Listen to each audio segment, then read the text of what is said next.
Hello les amis gourmands. Alors na ngeen def? Aujourd'hui, je vous ramène la recette du challah bread ou pain challah. C'est une brioche sans lait et sans beurre qui est faite traditionnellement le jour de sabbat par les juifs.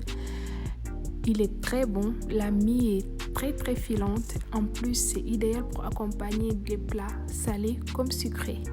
Allons-y.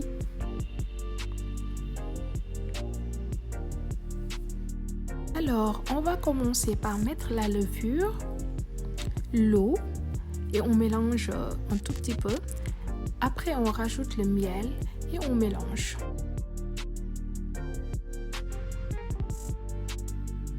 Rajoutez la moitié de la farine et puis pétrir pour 2 minutes.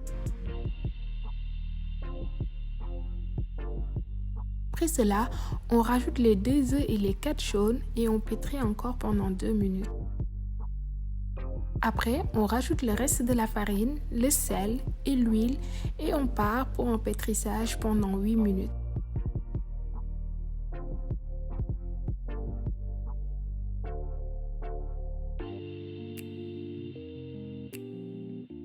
Une fois la pâte prête, on la débarrasse et on la boule.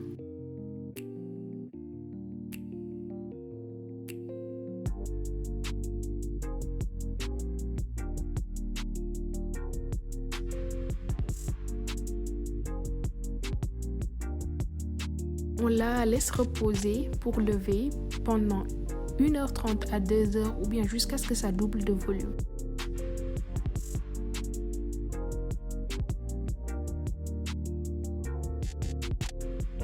Après repos, on dégage la pâte et on la boule.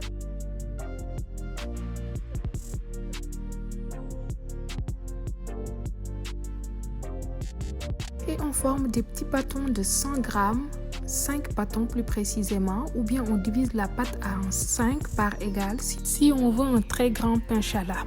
Après cela, on boule les bâtons et puis on les laisse reposer pendant 5 minutes.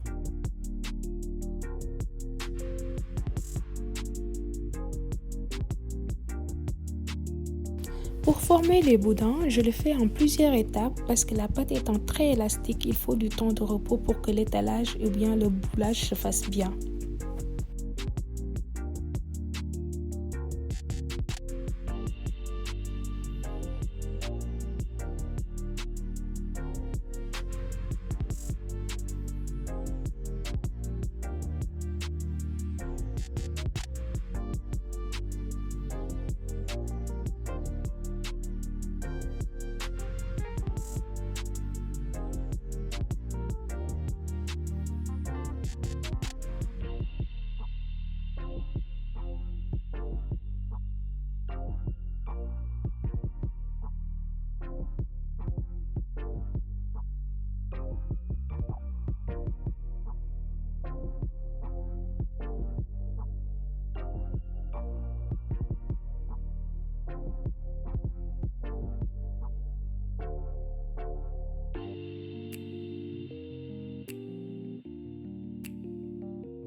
Après, on allonge les boudins à la longueur voulue. Moi ici, j'ai fait à peu près de la taille de mon avant-bras.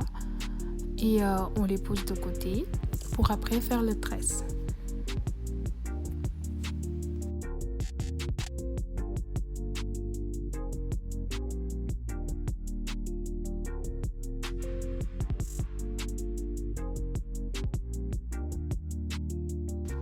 Une fois qu'on a les 5 boudins à la taille voulue, on va procéder au tressage. Vous n'êtes pas obligé de faire 5 branches, vous pouvez juste en faire 3 ou bien 4, comme vous voulez. Le principe de la tresse à 5 branches est simple. On numérote les branches de 1 à 5 et puis après on procède comme suit. La branche numéro 1 prend la place du 3, la 2 et la 3 s'invertent de place et puis la 5 prend la place du numéro 2. C'est tout.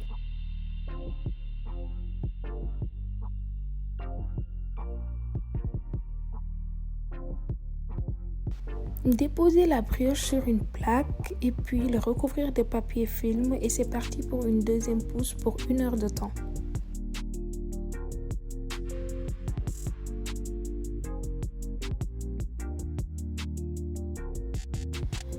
Après la pousse, on va dorer avec un mélange de jaune d'œuf et de lait. Et puis après, on va mettre au four préchauffé à 175 degrés pendant 30 à 35 minutes.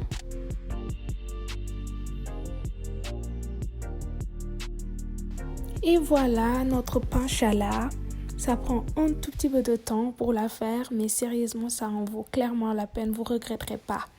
N'oubliez pas d'aimer, de partager et de vous abonner. Et surtout, le plus important, restez des gourmands.